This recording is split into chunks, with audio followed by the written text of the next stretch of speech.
ઉમરપાડા તાલુકાના કેવડી ગામે ખેતીવાડી ઉત્પન્ન બજાર સમિતિ ઉમરપાડા યાર્ડમાં શ્યામાપ્રસાદ મુખર્જી રૂરબન મિશન યોજના અંતર્ગત 3 કરોડના ખર્ચે નિર્માણ થયેલા એગ્રો પ્રોસેસિંગ યુનિટનું ઉદ્ઘાટન ધારાસભ્ય ગણપતસિંહ વસાવાના હસ્તે કરવામાં આવ્યું હતું। આ પ્રસંગે તેમણે જણાવ્યું કે યોજનાનો મૂળ હેતુ ગામના સમૂહને માળખાકીય આર્થિક સામાજિક સુવિધાઓ પૂરી પાડવાનો છે, જેથી ગામના જૂથો તેમજ આસપાસના વિસ્તારમાં સુખાકારીનો વધારો થાય। આ યોજનાનો શુભારંભ ભારતના વડાપ્રધાન નરેન્દ્રભાઈ મોદીએ 21 ફેબ્રુઆરી 2016માં કરાવ્યો હતો। આ યોજના ઓક્ટોબર 2017માં વિકાસ કમિશનર કચેરી તરફથી ગ્રામ વિકાસને સોંપવામાં આવેલો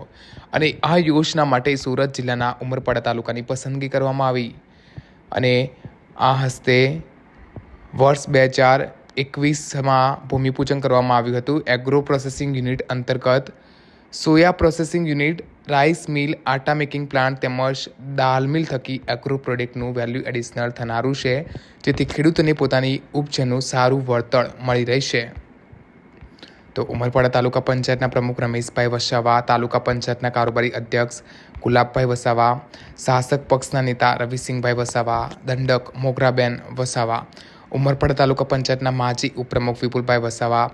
ભીખુભાઈ વસાવા સહિત ચૂંટાયેલા પ્રતિનિધિઓ, સંગઠનના આગેવાનો, વેપારી મંડળના સભ્યો પણ ઉપસ્થિત રહ્યા હતા। નિલય ચૌહાણ સાથે Banaskantha news bureau report, Surat.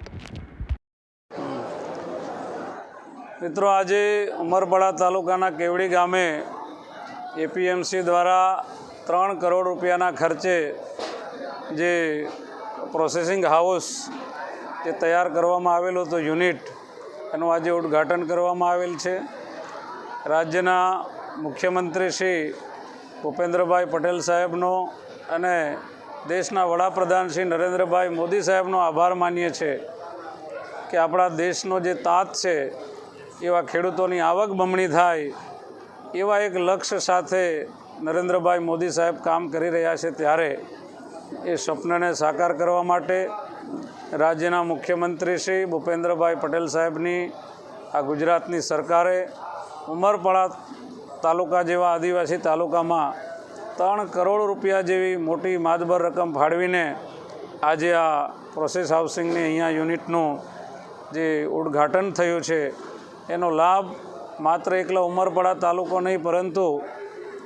આજુબાજુના 5 થી 7 તાલુકાઓના ખેડૂતોને એનો લાભ મળવાનો છે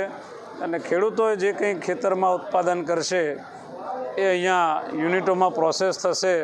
તો મને ચોક્કસ વિશ્વાસ છે કે ખેડૂતોની આવક બમણી થવા જઈ રહી છે। ત્યારે ફરી એકવાર